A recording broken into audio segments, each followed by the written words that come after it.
Die endokrinoloog en mediese dokter by die Maxeke Johannesburgse Akademiese Hospitaal, Daksha Jivan, kuier vanoggend saam om oor diabetes en ook die gevare wat Covid-19 vir diabete inhou te gesels. So good morning, doctor, and thank you so much for joining us this morning. Hello, such a pleasure to be with you. Doctor, why are people with diabetes more at risk for complications from COVID-19? All right, now diabetes is very much a metabolic disease. And as such, patients with diabetes have some underlying inflammation that increases their risk of severe disease. So when there's background inflammation and people develop infections like viral infections, what happens then is there's a more severe inflammatory response. So it's more this immune response that causes the severity of the coronavirus. And what types of complications do they develop?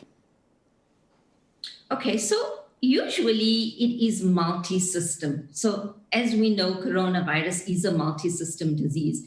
Primarily, it affects the lungs. So they tend to have a more severe response in their lungs, more fluid in their lungs. So patients with diabetes will be more likely to be requiring care in intensive care. They're more likely to be requiring ventilation, and even their in-hospital stay tends to be longer if they're diabetic. Other complications include kidney complications. They might develop kidney failure. They also have more severe sugar complications. So in hospital, when they come in with coronavirus, they're more likely to have higher sugar levels. They may even go into a diabetic coma. And the other important complication that we're seeing with diabetes is that these patients tend to clot more frequently. So they may develop clots either in their legs, in their lungs, or anywhere else, even in the brain, causing a stroke. Dr. Jivan, why is it important for people with diabetes to take their medication now more than ever? All right, so what the data has shown us is that patients with diabetes are at risk of higher disease, of more severe disease. But the other thing we're seeing is also that those that are poorly controlled have an even poorer outcome. So if there was any time to be able to be well controlled, this would be the time. So I would encourage all the diabetics out there to make sure they're taking their medication regularly. And what can people with diabetes do to manage their condition while we are living in the midst of the pandemic? What's important, firstly, is to be diagnosed. There are many patients, around 60% of patients in sub-Saharan Africa are not even yet diagnosed with diabetes. So if they don't know yet, they need to go to their doctors, have tests. For those patients that are already diagnosed, they need to ensure that they're having regular checkups to make sure that their diabetes is well controlled. And that means going to doctors, having blood tests, making sure medications are taken on time. Other things are important, like nutrition. They need to eat correctly, make sure they're not eating too much starch, make sure they're checking their blood sugar levels on a regular basis too. And why should these people not skip visits to their doctor? So usually we see our patients with diabetes between 3 months and 6 months. And the test that we do is called an HbA1c. And what that looks at is the average blood glucose in their 3 months. Now, if they're skipping that test, we have no idea to see how well controlled they are. So it's important that they have those tests and go for their visits to collect medications. Dr. Jivan, I'm looking forward to the rest of this discussion in a short while.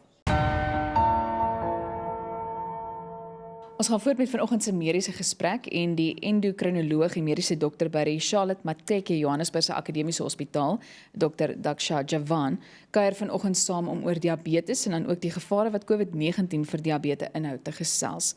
So once again I would like to welcome you Dr. Jivan and thank you for joining us. What's your definition of controlled diabetes? All right. So there are a few ways to see whether someone is controlled. So the common way is that patients measure their glucose levels at home with a finger prick. And we want those levels to be between 4 and 7 if they haven't eaten anything. And those levels can go up to 8 after food. But generally, if the levels are more than 10 millimoles per liter, it means that their sugars are too high.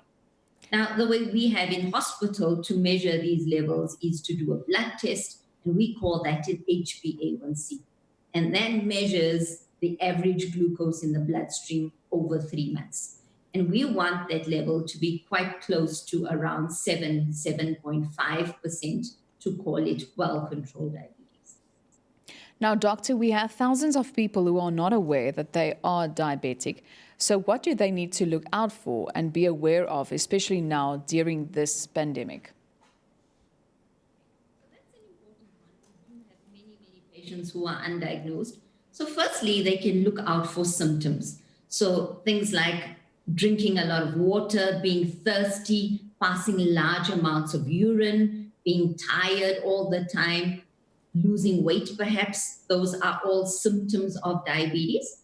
The other thing to be aware of is that patients are at higher risk if they have certain conditions. So if you already have high blood pressure, that puts you at higher risk of developing diabetes. People that have a strong family history of diabetes. So if your parents, your siblings, your grandparents have diabetes, it is more likely that you will develop diabetes. If you're overweight, people that are overweight and obese are far more likely to develop diabetes than the normal population. So they should be checked early as well. And what is the prognosis for survival for diabetics with COVID-19? Okay, so what we've seen from the data worldwide, from China, the US, from South Africa as well, is that patients with diabetes are 2 or 3 times more likely to die from coronavirus than people who don't have diabetes. So the mortality rate worldwide has varied quite a lot. In Italy, the mortality was high at around 13.9%. In the UK, some of the European countries, it was around 10%. In South Africa, we're seeing a mortality rate quite low of around 1.5%. So if someone is diabetic and their mortality is 3 times that, they still have a very good chance of survival. Dr. Daksha Jivan, thank you so much indeed for joining us this morning. En ek dink dit was 'n baie interessante gesprek gewees. So ja, daarmee vanoggend se gesprek oor diabetes en dan ook COVID-19.